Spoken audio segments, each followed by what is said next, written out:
Welcome back to the Curiosity Cave, Stuke's Baseball Cards and Curiosities. I'm Scott, and I'm going to do a VR help celebrate Commenting Collector's 500 subscriber celebration. Rob's a great guy. He lives just down the road, and we're going to look at some baseball cards and make an all-time starting lineup with cards that I have in my collection. The easy part for me is I've got all kinds of Hall of Famers in my 1947 through 66 exhibit card set. So I had kind of a tough choice, on some positions. I'll go through and show you some of my thoughts while going through these cards.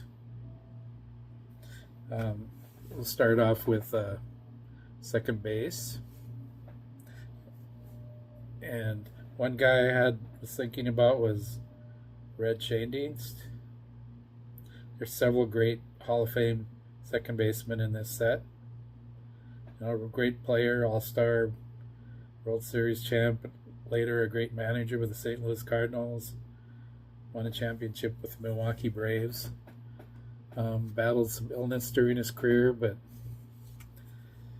lived a nice life.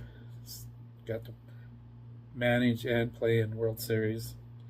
But I went with, at second base, I had to go with Jackie Robinson. Rookie of the Year, MVP. This is Jackie in a Montreal uniform, airbrushed out. I know you've heard me say that quite a bit on this channel. But what a great player, great football player at UCLA and Pasadena Junior College. Olympic-like speed. He served in World War II. Played for the Kansas City Monarchs before the Montreal Royals, and later the Brooklyn Dodgers with several World Series. So he's going to be my second baseman. And then at center field was a tough call. This guy would be a center fielder on most all-time teams with the cards from certain sets. But there's a lot of great center fielders in this exhibit set. There's Duke Snider, there's Mickey Mantle, and who do you pick? Well, I didn't pick Joe. So I went with one of the greatest players of all time. Here's Willie Mays in the New York Giants version of his card. Willie wins the center field on my team. Saw him play as a youngster. Always looked up to him. You can kind of see the marks on the back from the cello pack that he came out of. But, just love seeing him on the All-Star teams. Love watching him when the Giants run Saturday afternoon baseball. Saw him catch a amazing catch where he ran into Bobby Bonds on the outfield fence, chain link fence. Fell down, held on to the ball. Okay, for right field, I was thinking about this guy. I was thinking about, Al Kaline, Frank Robinson. But Roto Clemente will be on the bench because of this guy, Hank Aaron. What else can you say about Hank Aaron? The all-time home run leader, World Series champ in 57. Just a fantastic player to watch. And I just picked up a Al Downing card today. What do I think of when I think of Al Downing? I think of Hank Aaron. What a gentleman, what a great player. First base.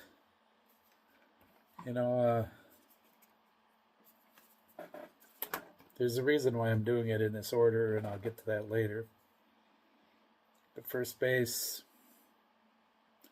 Gil Hodges. Stan Musial was up for the position. Nice picture of him holding 3 bats. If you look at the knobs, it should be 2 bats.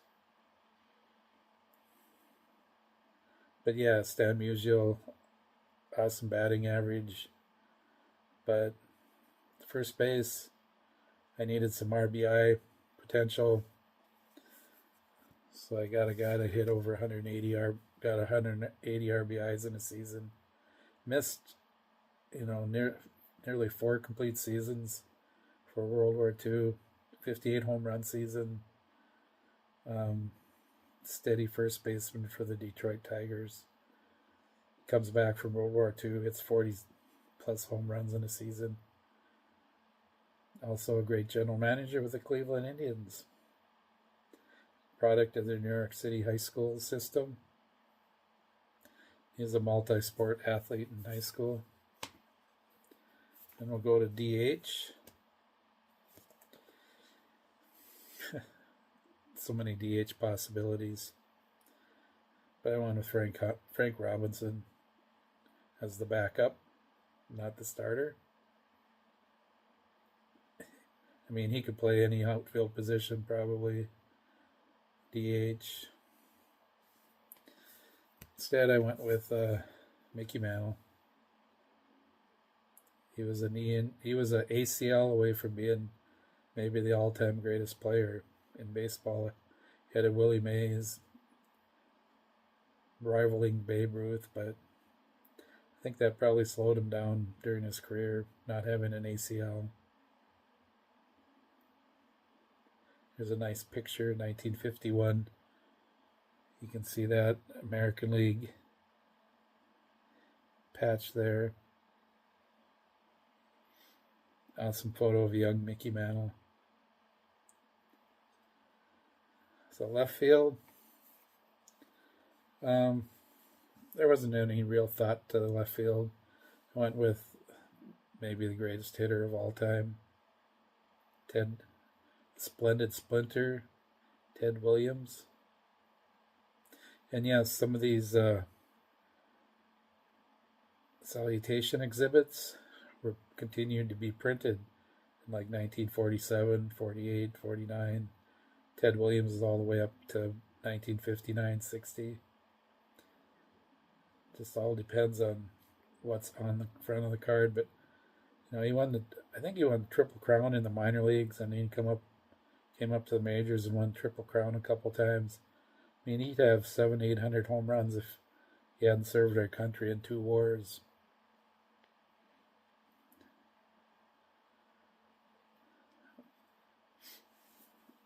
Next up, we're going with shortstop. Here's one of the guys that didn't quite make the cut. Phil Rizzuto was on the list. Luke Appling.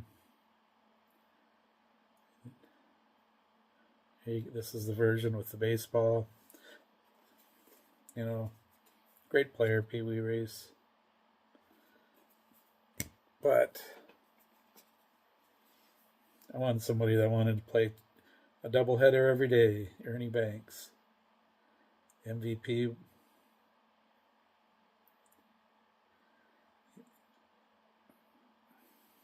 Not very often does the best player on the worst team win the MVP.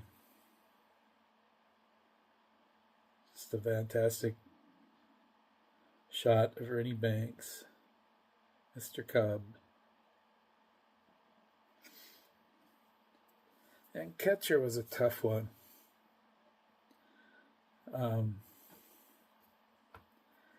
It's between the Yankees and Dodgers on this one.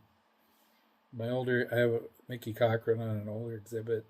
I would have had him before these 2 guys. But Yogi will be my backup catcher.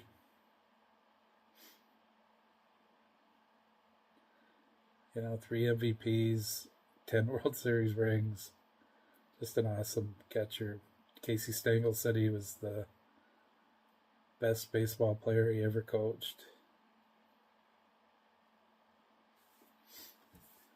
But I'm going with power, also 3-time MVP, Roy Campanella. Look at that solid body. Some of his best years were in the Negro Leagues. Then he came up at a little bit later age and was an awesome catcher in the major leagues.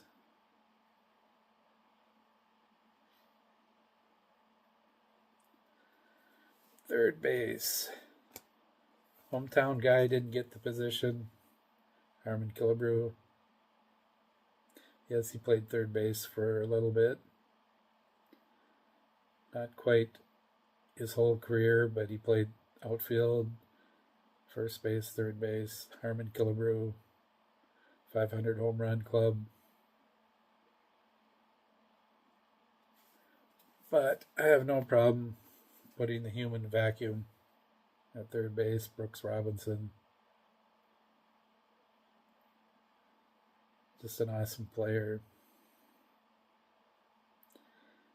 Fun watching him in the 69 through 71 World Series. He is really fantastic in the 70 World Series when the Orioles won. They won in 66. That was the year before I got into watching baseball.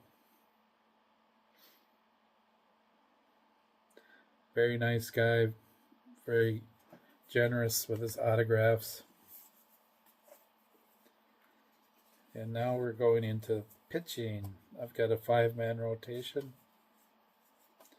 2 righties and a lefty, and then I have a relief pitcher.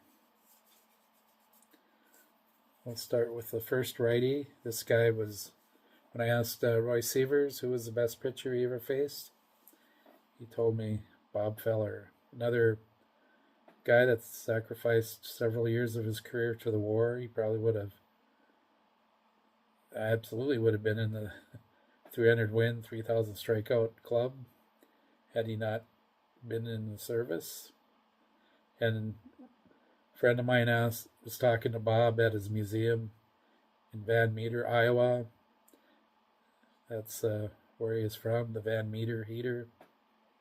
And Bob said, of all this memorabilia in my museum, the military memorabilia meant more to him than any of his baseball memorabilia or records. Bob Feller. Then we'll go to the first left-hander, Sandy Koufax.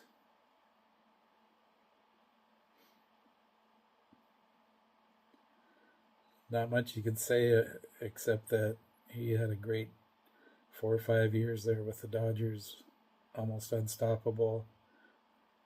I think Dean Chance broke his Cy Young streak in '64. Dean Chance had a great year. Sandy didn't pitch as many games as normal that year, otherwise he may have won 4 in a row. We'll go back to right-hander. Leroy Satchel Paige. And Leroy could also be a relief pitcher if needed, but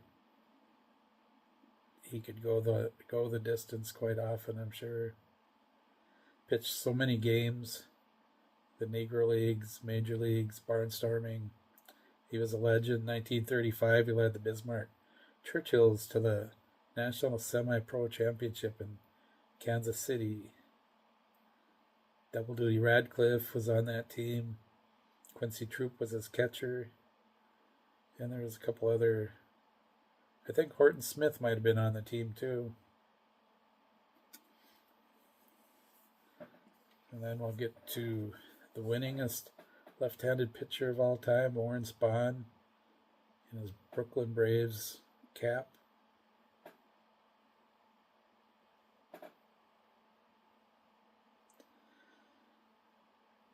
Just an awesome guy. I got his autograph at a show back in the 80s, and I asked him if that was his World Series ring he was wearing. He said, yes, would you like to try it on? So he took it off and let me try on his 1957 World Series ring. Never forget that. Here we have the final left-hander, Whitey Ford, chairman of the board, 25 game winner in 61. Buddy to Mickey Mantle.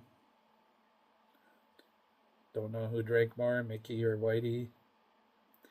I did meet Whitey at a card show and got his autograph in his later years. Asked him why he wasn't golfing in the Roger Maris golf tournament anymore, and he just said he couldn't because physically he just couldn't golf anymore, and that's it's too bad to see someone that part of life, but that's part of life, and I understand that. Finally, a relief pitcher. Led the American League in saves twice with 17 and 27. That's back when pitchers used to finish games. Helped the Yankees win championships and during their streak between 47 and 51. Hard thrower. Great relief pitcher back in the day.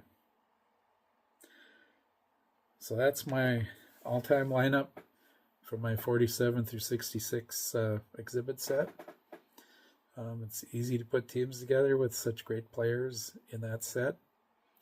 And I've got some more videos coming out on the exhibit sets. I recently completed one of the years, and look forward to showing that. I've been picking up a lot of stuff. I haven't made videos on everything I've picked up. It's just so many cards are coming my way that I can't keep up with videos with them. So I'll show my lineup here at the end of the video, and thank everybody for watching, and I hope you all have a great week. Thank you.